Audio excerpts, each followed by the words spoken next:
I really wanted to love this book. I really did try.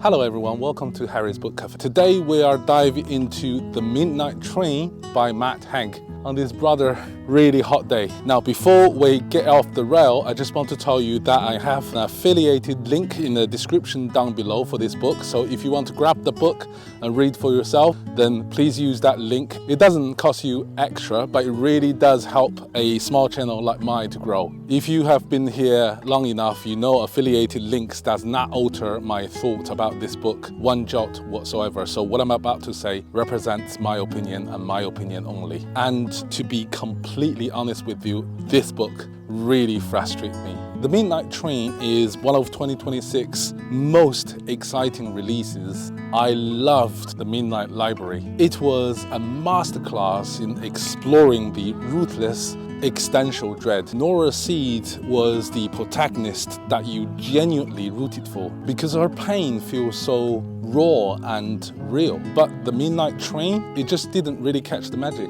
I'm afraid. Let us look at the setup first. Instead of a library of unlived lives, we are on a magical train traveling backwards through memory. Our protagonist is Wilbur Budd, an 81-year-old billionaire book tycoon that dies alone, consumed by guilt over how he treated his ex-wife Maggie. His guide is Maggie, a figure from his childhood who shows him the rule of the train. He can observe his past, specifically his 1974 Venetian holiday, or honeymoon rather, but he cannot change the past. Conceptually, it has all the classic ingredients for a Matt Haig book, all the little magic dust. It is written in his signature short, digestible chapters. For readers looking for a cozy, comfortable piece of magical realism to read on a rainy afternoon, then it definitely has its charm. The story starts with the death of our 81-year-old billionaire tycoon protagonist. Consumed by guilt, he woke up in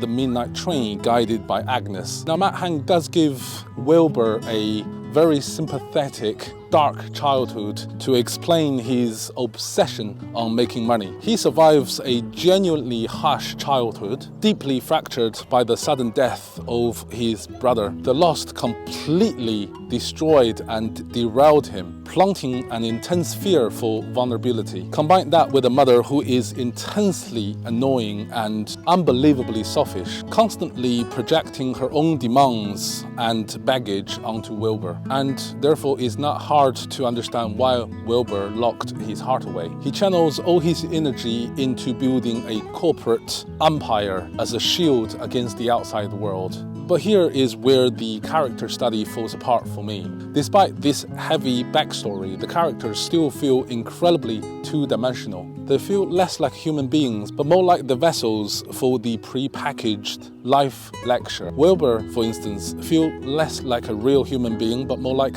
walking, talking trope, the stereotypical old rich guy. Because his character lacks nuance, his interaction with Maggie and Agnes feel wooden. This two-dimensional character building is even more apparent with Wilbur's wife, Maggie. We are supposed to understand that Maggie is the emotional anchor for the book, especially during their honeymoon in Venice. But Maggie feels incredibly undercooked as a character. She doesn't seem to have her own identity, her own aspiration, her own set of values. Instead, her entire existence in the book is defined only by her relationship to Wilbur. She acts as this trope of long-suffering and patient wife who existed solely to be regarded by the male protagonist. When a character's identity is that thin, then any sympathy or connection feel towards that character is completely vanished. And then the problem is the story itself. Wilbur have spent his entire life chasing that capitalistic dream, building this incredible bookstore empire, enjoying